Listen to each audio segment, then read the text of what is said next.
Hi, I'm Sierra Morris and this is Chuckin' the Chicks.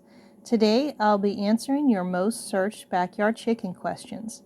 It is one of my deepest hopes that the content I'm creating will help inspire other backyard chicken owners and improve the lives of people and animals.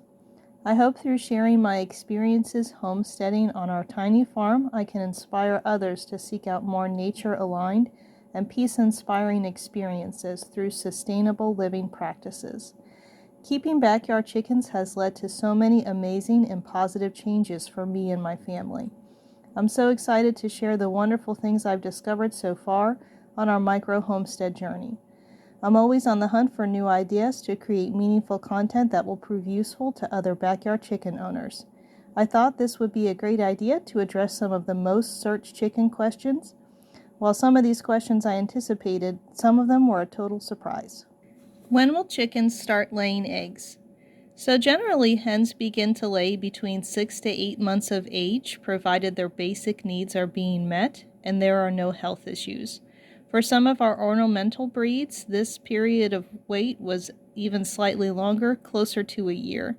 If your hens are a year old and are still not producing, there could be a myriad of issues at work, including improper or insufficient nutrition or other environmental factors.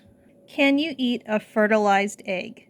Yes, and there is practically no chance of accidentally eating a partially developed chick, especially if you collect eggs daily. If you don't keep a rooster, your eggs are not fertilized.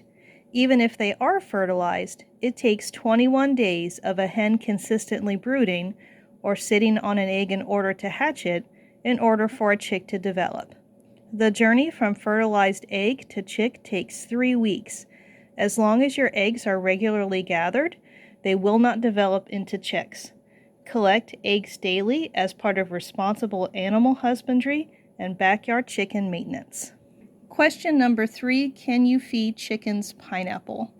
Technically, yes, you can, but there's a chance that pineapple will cause extreme digestion distress in your chickens, and I personally wouldn't recommend it.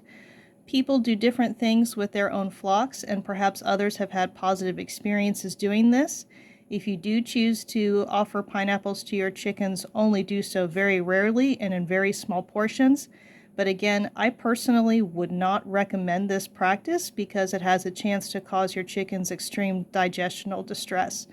Also, where I live, pineapples are a luxury. That's a fancy and somewhat expensive fruit. I can't foresee a situation where you would need to or it would be practical to feed your chickens pineapple. So technically, yes, you can, but that's not a good fit for my flock, and I personally would not recommend that as a practice.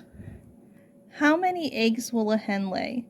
This is a really rich topic and is going to depend on a few factors: the time of year, the breed of chicken, and other health and environmental factors. Not all chicken breeds lay the same amount of eggs. Some breeds were specifically cultivated and bred for the purpose of being high-volume egg layers, while other breeds were cultivated for things like meat, beauty, or their temperament. High-volume egg layers such as Rhode Island Reds, Leghorns, or Comets can lay between 250 to 300 eggs per year. A silky chicken, by contrast, will lay between 100 to 120 eggs per year. But again, high egg production was not an emphasis of this breed, but rather their appearance and temperament.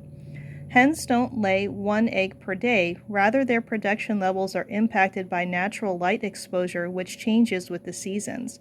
For high-volume egg layers, 5 eggs per week during their peak productive season is an average. After 2 years of age, your hen's productivity will decline. They can still produce eggs for several years after this point, just not as frequently. Introducing new chickens to your flock. This is one of the trickier parts of backyard chicken keeping. Chicken flocks organize themselves in a pecking order, meaning different chickens have different jobs and status within the flock. Flock balance is achieved when you have a healthy ratio of roosters to hens, as well as adequate space for all of your chickens. Overcrowding causes aggression, disease, and other negative effects. Introducing new chickens means the pecking order must reorganize to make space for new members. The pecking order you will see is quite literal, as established chickens within the flock will peck new members. There are several things you can do to make for a peaceful transition, but normally, understand that a period of pecking and reorganizing is totally normal and necessary for your flock to incorporate new members. This topic is honestly complicated enough that it should have its own dedicated video, but I'm going to try and hit some of the broad strokes here. Never introduce new members suddenly or sneak them in overnight. Whenever introducing new chickens to the flock, keep them in an isolation area at first to establish they are healthy and to allow your established flock to interact with them through their enclosure. This can be a large dog crate or other isolation space that has all of their basic needs covered: food, water, grit, and shelter from the elements, but allows your other chickens to safely interact with them through their fencing or barrier. Between 1 to 2 weeks, begin to supervise interactions between your new and established chickens, ideally while providing them as much space as possible. Start with smaller windows of integration and move up to longer periods of time. Giving your chickens plenty of space to interact with new members reduces bullying and gives them more options when they choose to interact. By the 3rd week, your flock and your new chickens should be able to spend longer periods of time together and eventually fully integrate without the need for maintaining separate facilities. Depending on the breed, age, and temperament of your birds, some integrations may take longer or go more quickly than others. Eventually, your new chickens will be accepted by your established flock. You will want to continue to monitor the integration for several days to be sure your new chickens are roosting in the correct areas and that they have discovered where their new food and water stations are located. Remember that flock integration takes plenty of time. Using treats to promote harmony can be helpful. Spread treats over a large area so the new and established chickens can enjoy them together. I hope this video was helpful. If any of this information was beneficial to you, please like, share, and subscribe. We'd love to have you as part of our flock. Thanks for stopping by, and we'll see you next time.